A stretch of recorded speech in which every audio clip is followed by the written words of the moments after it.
We continue on this series of coping strategies and how we can teach our children how to regulate their emotions, not our emotions, their own emotions. If you have a highly sensitive child who cries a lot, or a strong-willed child who tantrums, who may have aggressive behaviors, and you're like, okay, I know I need to be their safe space and co-regulate, but is there a way that they can learn how to manage their emotions differently so they don't hit me or hit sister? The answer is yes. And it's through coping strategies, and this is what we are going to learn today. We are going to go all the way from how much can they do to the different type, like how to use play to teach them coping strategies that will ultimately build their skills to regulate their emotions, to manage their emotions differently. So it is easier for a person in general, for a child, for an adult, to calm down when we have body awareness, because feelings are a physiological experience. We don't think our feelings, we feel our feelings. We feel our feelings in our bodies. The thing is that when we grew up with very low emotional intelligent parents, they didn't teach us this. They didn't teach us that our feelings live in our body. Many didn't even talk about feelings, or feelings were a bad thing to even feel. So we grew up feeling, I'm not saying feeling, like what's the better word for this? We grew up conceiving feelings through our logical centers. We don't logic feelings, we feel feelings in our body. And because they reside in our body, the person who is the most body aware is the person who is more likely to regulate their emotions that live in their body. So that's the very first step. If you want to raise a child with good emotional regulation skills, it is important that they have body awareness. But Marcela, how do I do this if I don't even have body awareness for myself? Well, that's always the first step. The first step always starts with us. And that's exactly what we do with our coaching clients. Actually, we help them gain that awareness themselves so they can teach it to their kids. But let's go back to the kid. So feelings are felt in the body, and they are felt differently. Anger feels differently than fear. Fear feels differently than surprise. Surprise feels differently than disappointment. Disappointment feels very differently than sadness. So, but then there is a very interesting thing that you might have seen in yourself or your spouse or your kids. And it is that when we have low body awareness on how feelings are felt, then we tend to clamp up all feelings in surface level or basic feelings like anger. So have you ever seen, maybe this is your child, people who hide all their feelings under anger? If they're sad, then they're angry. If they're fearful, then they're angry. If they're disappointed or frustrated, they're angry, and then they are showing all their emotions through anger. This is because they have low body awareness of how feelings are felt in their body. So they feel kind of like a clump of uncomfortable emotions, and then it comes up as anger because there is not a clear understanding of what each thing they're feeling is. Why is this important when it comes to teaching our kids how to regulate their emotions? Because when they have low body awareness, everything feels very overwhelming. They don't have the capacity or the knowledge yet to recognize the feelings. So everything feels like a web of overwhelming sensations, and it comes up through behaviors, through aggression, through hitting, kicking, whatever behavior you see. Once they're able to understand how each one of the feelings feel, it's less overwhelming for them. And the path to emotional regulation is a lot faster and easier. So, that being said, what do I recommend? I recommend you to start naming their feelings and connecting it to body sensations. So, this may sound something like this. Your face got red and your fists are clenched. That you must be feeling angry. Or, oh, your eyebrows are raised and then your face looks sad. You look sad. I wonder what's happening. Or your mouth is wide open and your eyes, you might feel a little scared right now. So when we start connecting body sensations with feelings, children start building a coherent narrative of what they're feeling, of what it's happening in their bodies, and it doesn't feel as overwhelming. But it is important for us to have that awareness as well, because it's not just about us pointing things to them, about them, but them being able to see us working through this process ourselves. And this is something, how I said, that we walk our clients through. So my recommendation is, when you feel things, start kind of like paying attention on how each feeling feels in your body. Do you know yet how disappointment feels in your body? What part of your body fires up, or what's the part of your body where disappointment is in you? What's the part of your body where sadness is? For me, it's my throat. I feel like a clump in my throat when I feel sad. When you're angry, where does it feel in your body? For me, it feels like an elephant is stepping on my chest. When you feel fearful, how does that feel in your body? I feel like a rush of adrenaline going all the way from my head, all the way throughout my limbs. And it's kind of like an adrenaline rushing down my body. And it goes to my back, and it goes to my hands and my belly. That's how fear feels like. And then ultimately, I feel like a drop on my belly. That's how I feel those kind of feelings. But all of us have a different relationship with each feeling and a different way we feel that feeling. How does surprise feel to you? How does it feel in your body? So it is important that we start doing this process with us so we can go through it with our kids, if we want to teach them the ability to regulate their own emotions. So emotional regulation comes from the body. We don't logic our way out of our feelings. We feel our feelings. And that's where I see a lot of parents who come to my social media accounts feeling stuck, because they're logicking their own feelings and they're logicking their children's feelings. Why are you so sad?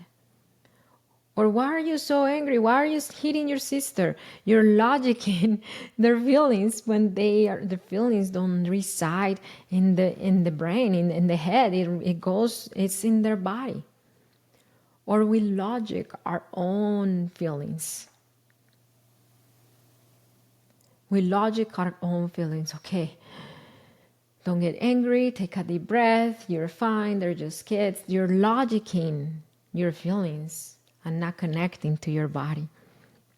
And as much as you try, we end up reacting. And it's not because of our kids, it's because of lack of emotional regulation skills that start with body awareness on how different feelings feel. So if you want to teach your child how to regulate their emotions, start with that. with connecting their body sensations with a feeling. And then it goes farther. It goes farther. My recommendation is to do these installments, if that makes sense, or do it in different tiers. You don't have to overwhelm yourself or your kids with the full spectrum of coping strategies. You can start with just connecting body sensations with feelings for a few days or a few weeks, depending on your progress. And then the second tier is adding a coping strategy to it, meaning is what are you going to do to feel your feeling so it doesn't overpower you. So coping strategy is not what am I going to do to feel my feeling so I don't feel the feeling. That's not coping. That's emotional suppression. And that's another reason why so many parents who are not in coaching get stuck, because they hear things online and they don't really know what that really means, what emotional regulation means. So they try to apply what they think it is, and it is not. But that's not your problem, because you are in our private community learning and plugged into the source of guidance, which is us, HIC Parenting Coaches. So emotional regulation and coping strategies aid us to feel our feelings in safety within our window of tolerance. It helps us not get overpowered by hard, uncomfortable feelings such as anger, such as disappointment, or even sadness or fear. So connecting feelings to the body and then connecting a coping strategy to help the body feel the specific feeling we're feeling. So this may sound something like this. My face is tense. I feel angry right now. I'll put some water on my face to cool off my body temperature. And that's how I'm going to choose to leave my anger until it goes out of my body. So it's not to control when the feeling is going to stop. It's not to stop the feeling. It's to aid your nervous system to stay within a window of tolerance so we can keep feeling our feeling in safety. And the same thing happens with our kids. So let's translate it to the kid world. Your face is red. Your cheeks are red. Your eyebrows are down and you look very angry. Okay, let's go and put some water on our face or whatever thing that helps your child stay within that window of tolerance so you can feel angry and still remain safe with your sister. So that's kind of like the summary of this in terms of connecting body sensations with feelings, nuanced feelings. You feel so you look so upset. What is upset? Upset could be so many feelings. It could be angry, overwhelmed, fearful. Like what does upset mean? Okay? Or even worse, denying the feeling. You're okay, baby. You're okay. It's just a chip on your doll, but you're okay. Like everything is fine. Dismissing the feeling altogether. So that's even worse. And if you've done it, give yourself a lot of empathy. I've done it too. So we're here learning. It's not about condemning ourselves. It's about having a higher understanding of things so we can keep moving forward, with our kids. Okay. So if you've been able to try to be regulated, but it's hard, I recommend you to access help. I have a class on this, and it is free. You can find it on my website at hicparenting.com, hicparenting.com. It is free. And I basically show you the self process, which is the system that I teach my coaching clients to become emotionally regulated, secure parents and raise their children with peace. So let's keep moving forward. How do we teach those coping strategies to our kids? Which is, again, different things we can do to aid our body to feel those feelings within our window of tolerance. So the biggest tool, if you have a child, even a teenager, the biggest tool that you can use to teach your children emotional regulation skills or coping strategies is play. And you might say, yeah, play. But we're not always playing, Marcela. I hear this all the time, not from you guys, but I hear this all the time from comments in social media. Children need to learn that not everything is play, and sometimes things need to be serious. Without understanding of how children's brains work. Us adults are not there because we already went through that stage, and now we can do things based on our values and our morality. Based on our values and our morality, we can say, I need to work because I need to provide for my family. Kids don't have that. They don't have that. They do things because it feels fun and engaging. And play is children's natural way of making sense of their world. They process their world, what they live, what they feel, through play. So instead of going against the current, why don't we go with our children's biggest tool to learn? So there are two kinds of play when it comes to teaching our children, the balloons, the skill of emotional regulation or coping strategies to aid with this.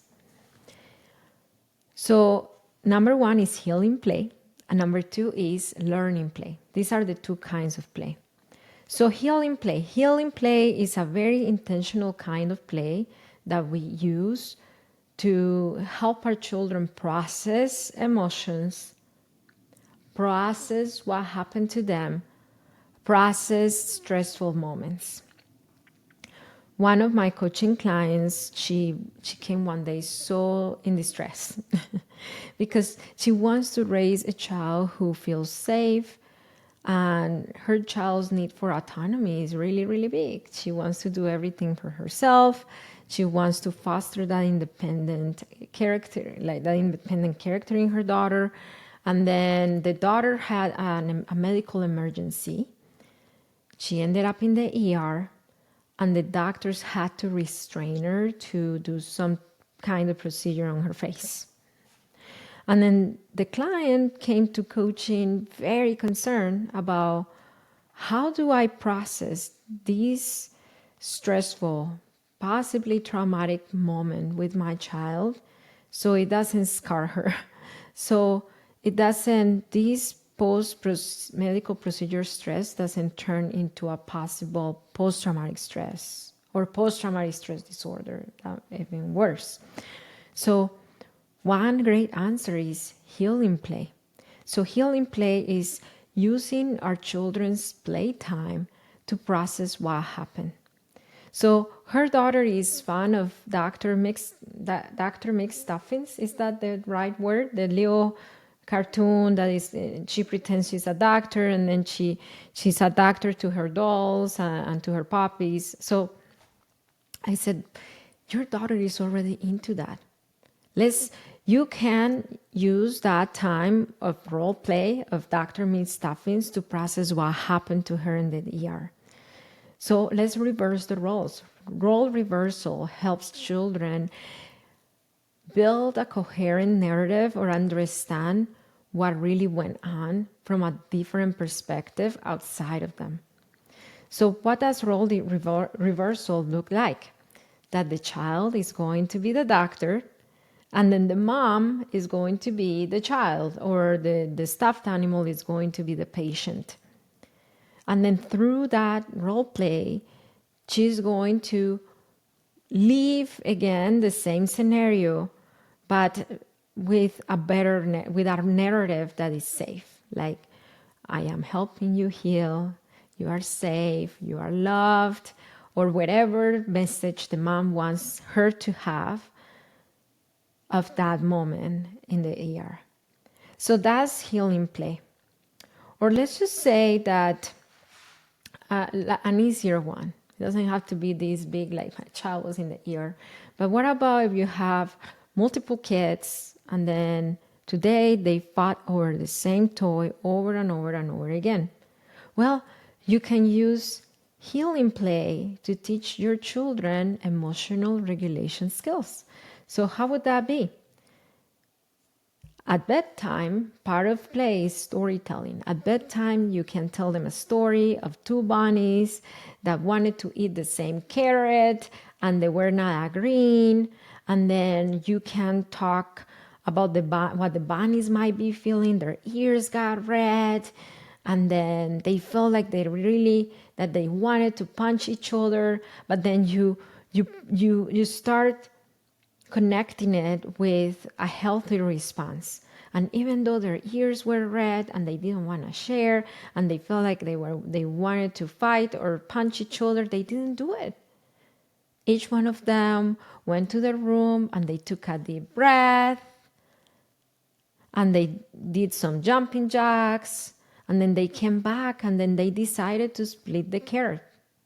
So that way, your children start processing what happened, and number 2, learning a better way of managing conflict. So the next day, when you see the spark of sibling conflict, you can remind them about the story of the two bunnies. Remember what the two bunnies did? Rosie, remind me. What did the two bunnies did when they were wanting the same carrot? Okay, you can do the same thing right now. So that is healing play. Learning play is similar.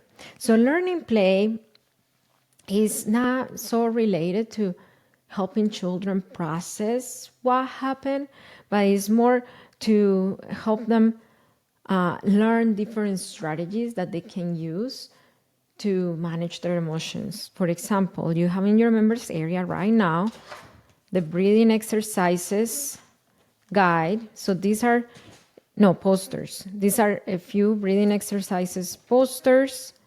You can find it in your members area. I have these ones in my twins calm down basket. If you don't have a calm down corner, I highly encourage you to get a calm down basket, at least. I used to have a calm down corner, but I noticed that my twins didn't always wanted to go there. So I turned their calm down corner into just a calm down basket. So I can take their coping strategies or their coping tools where they want to calm down. Sometimes they want to calm down outside in the grass, sometimes in the trampoline, sometimes in their bedroom, sometimes on the couch, sometimes on the floor somewhere in the house. So sometimes even in the car, so I have a calm down basket and this is part of it. You can download it right now in your members area. And then basically it's self-explanatory. This is the mama bear breathing. This is the snake breathing. And then you can go through them with them. But this is the key. Children don't learn any emotional regulation skills when they are upset. So don't introduce these things to them when they're upset. Do it when they're not upset, when they're engaged, when they're playful, because you want to build a positive association first. And once they have a positive association and they have the skill, they might be able to use it with time when they're upset. So you are going to do an interactive activity in the session on Thursday. And basically we are going to build together a story to help our children process something sticky that happened this week. And we are going to do it with the STORY framework, STORY. It is an acronym framework. S, setting up the story. T, teaching empathy. O, offering perspective or building that coherent narrative. And R, with the resolution, how the characters resolve the conflict peacefully. and why the yes beliefs that you want your children to have, right? So a yes belief on the bunny story might be, the yes belief might be, there is abundance in our house. We don't have to fight over carrots because there is abundance in our house. We are abundant. And we don't have to fight over things because we are abundant.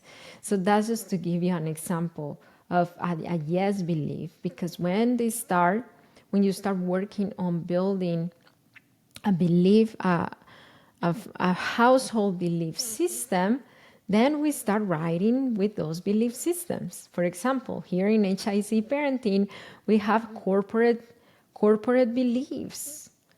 We are empathetic. We are great at communicating, and we have growth mindset. And when we hire employees, they need to reflect those three. Our coaches reflect those three. Our client success managers reflect those three. Our administrative team reflect those three. Our advisors, the ones who are working with our prospects, reflect those three. So you can build a family system or a value system in your household, and everybody could work towards reflecting those three, and you can reflect back to them. What's the value of your family? What's the belief system that you want to have in your family? So setting up the story, which is the scene, the bunnies fighting over the carrot, teaching empathy, how are the bunnies feeling, what are their body sensations, offering perspective on what might be going on that took the bunnies to fight over the carrot. They might believe that their sister or their brother is their enemy. So in this step of offering perspective might be that your bunny brother is your friend, and bunny brother wants to eat the carrot because they like the same things you like, the other bunny likes. So offering perspective, the resolution, how was the conflict solved? And last one is, what is the yes belief that you want your children to walk out with that story? And we are going to build that together. I'll see you in session.